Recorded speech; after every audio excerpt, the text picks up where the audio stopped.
15 नवंबर झारखंड अपना 23वां स्थापना दिवस मना रहा है। साथ ही भगवान बिरसा मुंडा का जयंती दिवस भी है और इस दिन को खास बनाने के लिए हमारे देश के प्रधानमंत्री श्री नरेंद्र मोदी 2 दिवसीय यात्रा पर झारखंड पहुंच चुके हैं। लेकिन क्या आपको पता है इस 23 साल के बाद झारखंड ने किन किन परिस्थितियों को पार करते हुए अपने अस्तित्व को स्थापित किया है? तो आइए आज हम स्थापना दिवस और भगवान बिरसा मुंडा की जयंती के अवसर पर हम आपको झारखंड निर्माण से संबंधित कुछ ऐसी जानकारियों को बताने का प्रयास कर रहे हैं कि आखिर 69,700 वर्ग किलोमीटर और 2.42% हिस्से वाले इस छोटे से राज्य को बनाने में हमारे पूर्वजों ने कितनी मेहनत की है। जोहार, मैं हूँ गोविंद टोप्पो और आप देख रहे हैं लोकतंत्र 19। सबसे पहले स्थापना दिवस और भगवान बिरसा मुंडा की जयंती के अवसर पर आप सभी दर्शक बंधुओं को लोकतंत्र 19 परिवार की ओर से ढेर सारी शुभकामनाएं और हार्दिक बधाई अर्पित करते हैं। बीते 2-3 सालों से लगातार आप एक नारा बहुत जोर से या बहुत तेज़ी से सुनते आ रहे होंगे, कैसे लिया झारखंड, लड़के लिया झारखंड। जी हाँ, आज के दौर में यह नारा शायद ही कोई नहीं जानता होगा। हर छोटे बड़े आंदोलनों में इस नारे को लिया जाता है या पुकारा जाता है। वैसे झारखंड निर्माण का इतिहास काफ़ी लंबी है। लगभग 88 सालों के संघर्ष के बाद झारखंड निर्माण हो पाया और भारत में एक ऐसा राज्य जिसने इतने लंबे समय के बाद एक नए राज्य को स्थापित करने के लिए संघर्ष किया। अगर इतिहास के झरोखों से आप थोड़ी बहुत रिसर्च करते हैं तो आज़ादी से पहले हमारा झारखंड संयुक्त बिहार का हिस्सा, संयुक्त बंगाल का हिस्सा हुआ करता था। जी हाँ, बंगाल, उड़ीसा, बिहार 3 राज्य मिलकर एक राज्य हुआ करते थे। परंतु 1912 में जब संयुक्त बंगाल से बिहार को अलग किया गया, तब से हमारे छोटा नागपुर के बुद्धिजीवियों में भी एक अलग राज्य मांग करने की सुगबुगाहट उठनी शुरू हो गई थी। झारखंड में पहले संगठन निर्माण की अगर हम बात करें जिसने अलग राज्य निर्माण की बीजोरोपण किया था, तो हम 1912 में चाईबासा के एक विद्यार्थी जे बार्थोलोमन का नाम लेते हैं। इन्होंने क्रिश्चियन ऑर्गेनाइजेशन की स्थापना की थी और झारखंड में पहली बार यहाँ के आदिवासियों के हक अधिकार की बात की थी और सांगठनिक रूप से देखें तो पहली बार किसी संगठन ने अपने हक अधिकार के लिए आवाज़ उठाना शुरू किया था। इसके बाद 1915 में जुएल लकड़ा, बंदी उरांव, ठेबले उरांव एवं पॉल दयाल ने क्रिश्चियन स्टूडेंट ऑर्गेनाइजेशन का नाम बदलकर छोटा नागपुर उन्नति समाज रखा और एक धर्म विशेष से बढ़कर यहाँ के आदिवासियों के हक अधिकार और अस्तित्व एवं अस्मिता के लिए आवाज़ उठाई। 1915 में राष्ट्रीय आंदोलनों में जब महात्मा गांधी का आगमन हुआ तो देश के सभी राज्यों में एक नई जागृति आई। इस बीच झारखंड में 1930 में एक और संगठन का निर्माण किया जाता है जिसका नाम किसान सभा रखा गया था और इसने यहाँ के जमींदारों के विरुद्ध किसान और मजदूरों को संगठित करते हुए उसके हक अधिकार की बात की। 1912 में जो संगठन बनाने के बीज का रोपण किया गया था वह अब धीरे धीरे बढ़ने लगा था। इसी बीच 1933 में इग्नेस बेक और बेनिफिस लकड़ा के सहयोग से छोटा नागपुर कैथोलिक सभा का गठन किया गया था। 1912 से लेकर 1940 के बीच छिटपुट संगठनों के गठन के बाद 1938 में जब झारखंड की राजनीति में मरंगोम के जयपाल सिंह मुंडा का आगमन होता है, तब से झारखंड निर्माण के आंदोलन को तेजी मिलती है। इस बीच झारखंड के सभी छोटे बड़े संगठनों, छोटा नागपुर उन्नति समाज, किसान सभा, छोटा नागपुर कैथोलिक सभा, मुंडा सभा, हो मालतो मारंग सभा को मिलाकर एक संयुक्त सभा छोटा नागपुर संथाल परगना आदिवासी सभा बनाया गया। जनवरी 1939 में इस संगठन का नाम बदलकर आदिवासी महासभा किया गया और इस संगठन ने प्रथम अधिवेशन में जयपाल सिंह मुंडा को बतौर अतिथि बुलाया था। इस बीच झारखंड निर्माण को उस वक्त और बल मिला जब 1936 में संयुक्त बंगाल से उड़ीसा राज्य को अलग करके एक नया राज्य बनाया गया और इसके साथ ही तत्कालीन बिहार में कांग्रेसी सरकार में झारखंड के लोगों को प्रतिनिधित्व न देना भी यहाँ के लोगों को तकलीफ पहुँचाया और यही कारण है झारखंड राज्य निर्माण के लिए आवाज़ उठाना और इसकी गति में वृद्धि हुई। 20-21 जनवरी 1939 को आदिवासी महासभा के द्वितीय अधिवेशन में सार्वजनिक रूप से पहली बार झारखंड निर्माण के लिए आवाज़ उठाई गई और बाकायदा उपस्थित पदाधिकारियों ने एक प्रस्ताव तैयार किया। लगभग 10 वर्षों बाद आदिवासी महासभा से अलग होकर मरंगोम के जयपाल सिंह मुंडा ने 31 दिसंबर 1949 को झारखंड पार्टी का निर्माण किया। इसमें पहली बार झारखंड के आदिवासियों के साथ यहाँ के रहने वाले गैर आदिवासियों ने भी खुलकर झारखंड निर्माण की लड़ाई में भाग लिया और एक नई शक्ति प्रदान की। संपूर्ण क्रांति के नेता जयप्रकाश नारायण ने 1951 में सोशलिस्ट पार्टी का निर्माण किया था और इस पार्टी ने भी अलग झारखंड निर्माण का समर्थन किया था। इससे भी यहाँ के लोगों को नए राज्य स्थापना की लड़ाई में एक नया बल मिला। अलग झारखंड निर्माण की लड़ाई इतनी आसानी नहीं थी दोस्तों। कभी यहाँ के नेताओं में आपसी मतभेद होने से उनका संगठन में बिखराव पड़ा, तो कहीं राजनीतिक प्रतिद्वंदी या स्वार्थ ने इन्हें बर्बाद कर दिया। ऐसे ही वाकया झारखंड पार्टी के साथ भी हुआ। 20 जून 1963 को झारखंड पार्टी का राजनीतिक स्वार्थ के लिए कांग्रेस में विलय कर दिया गया। इसके बाद कुछ वर्षों के लिए झारखंड नवनिर्माण की लड़ाई धीमी पड़ गई। परंतु 1912 में जो बीज रोपा गया था वह इतनी आसानी से सूखने वाला नहीं था।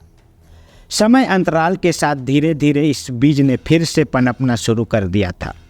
इस दौरान 1965 में बिरसा सेवा दल, जो कि एक स्टूडेंट ऑर्गेनाइजेशन था, का गठन किया गया।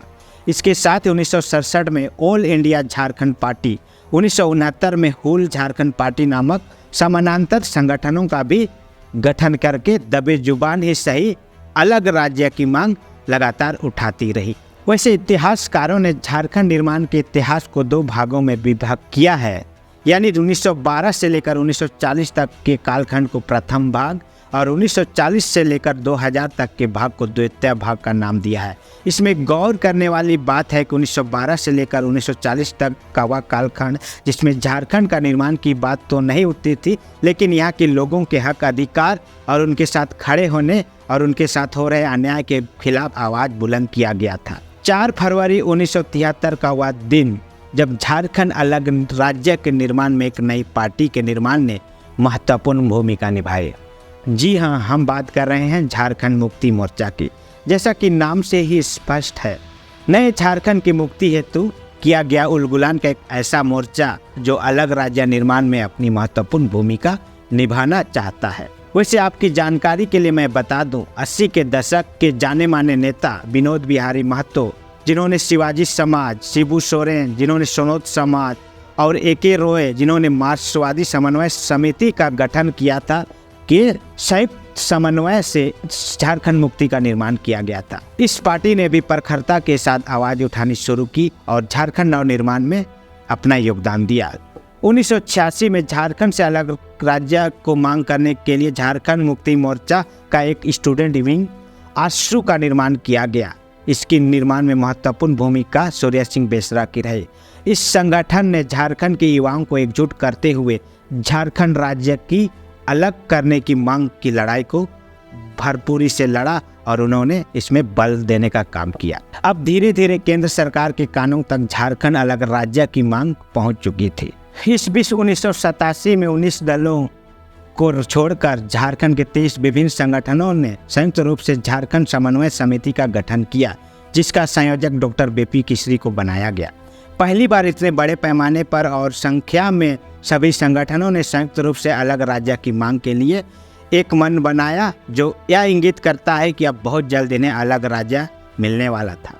इस समिति ने लिखित रूप से तत्कालीन राष्ट्रपति R वेंकटरमन को एक 23 सूत्री मांग पत्र सौंपा, जिसमें बिहार, बंगाल, उड़ीसा व मध्य प्रदेश के कुल 21 जिलों को मिलाकर झारखंड राज्य का निर्माण करने की मांग किए। आहिस्ता आहिस्ता झारखंड निर्माण का रास्ता अब साफ होते जा रहा था। 1989 में झारखंड विषयक समिति का गठन किया गया, जिसमें केंद्रीय गृह मंत्री बूटा सिंह की अध्यक्षता में केंद्र सरकार के प्रतिनिधि, बिहार सरकार के प्रतिनिधि और झारखंड के प्रतिनिधि सदस्यों को वार्ता के लिए बुलाया गया और इसमें नए झारखंड निर्माण के लिए प्रस्ताव स्वीकार किया गया।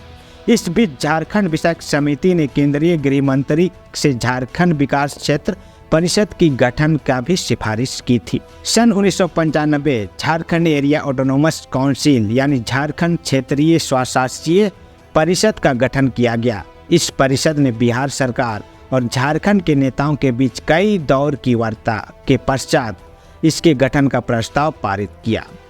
झारखंड एरिया ऑटोनोमस काउंसिल का अध्यक्ष शिबू सोरेन और उपाध्यक्ष सूरज मंडल को बनाया गया था, परंतु इस परिषद में तात्कालिक बिहार सरकार में झारखंड को मात्र 18 जिले के साथ अलग करने के लिए राजी हुआ, जो कि यहाँ के आदिवासियों को उनके हाथ में झुनझुना सौंपने के जैसा था। लगातार अलग झारखंड की मांग ने तत्कालीन केंद्र सरकार और राज्य की नींद हराम कर दी थी। इस बीच 22 जुलाई 1997 ईस्वी को बिहार विधानसभा द्वारा झारखंड अलग राज्य गठन हेतु संकल्प पारित कर उसे केंद्र को भेजा गया। 1998 ईस्वी में केंद्र सरकार ने बिहार विधानसभा द्वारा पारित संकल्प के आधार पर अरुणाचल राज्यों से संबंधित बिहार राज्य पुनर्गठन स्वीकृति के लिए बिहार सरकार को भेजा, जिसे बिहार विधानसभा ने नामंजूर कर दिया। इस बीच 22 अप्रैल 2000 ईस्वी को झारखंड निर्माण हेतु बिहार राज्य पुनर्गठन विधेयक 2000 को बिहार सरकार द्वारा स्वीकृति प्रदान की गई। इस विधेयक को 2 अगस्त 2000 ईस्वी को लोकसभा और 11 अगस्त 2000 ईस्वी को राज्यसभा से पारित किया गया और अंततः 25 अगस्त 2000 को देश के राष्ट्रपति KR नारायण इस विधेयक पर हस्ताक्षर किया और इस तरह से भगवान बिरसा मुंडा की जयंती यानी 15 नवंबर को अंततः झारखंड भारत का 28वां राज्य बना। इतनी लंबी संघर्ष के बाद अंततः हमारा झारखंड का निर्माण हुआ और 2.4% हिस्से के साथ यह भारत का 28वां राज्य बना और लगभग 4 करोड़ की आबादी इस राज्य में निवास करती है। तो दोस्तों, ये रही झारखंड स्थापना दिवस के अवसर पर झारखंड नवनिर्माण के संबंध में विभिन्न आंदोलनों को हमने आपके सामने दिखाने का प्रयास किया कि कैसे लिया झारखंड, लड़के लिया झारखंड। दोस्तों, ऐसा ही संकल्प नहीं हो पाया है। इसके पीछे लंबी संघर्ष और हमारे आंदोलनकारियों के लंबे संघर्ष की महत्वपूर्ण कड़ी रही है, तब जाकर यह हमारा प्यारा झारखंड हमें प्राप्त हो पाया है। तो आज मैंने बहुत ही संक्षिप्त रूप से झारखंड स्थापना दिवस के अवसर पर झारखंड निर्माण के कुछ अनकही और अनसुलझी पहलुओं को आपके सामने लाने का प्रयास किया। उम्मीद करता हूँ यह वीडियो आपको अच्छी लगेगी। बाकी आज के लिए इतना ही, फिर कभी मिलते हैं कोई नई आदिवासी, कोई नई झारखंडी विषय के साथ। तब तक के लिए आप सबों को लोकतंत्र 19 में बने रहने के लिए बहुत बहुत आभार, धन्यवाद, जोहार।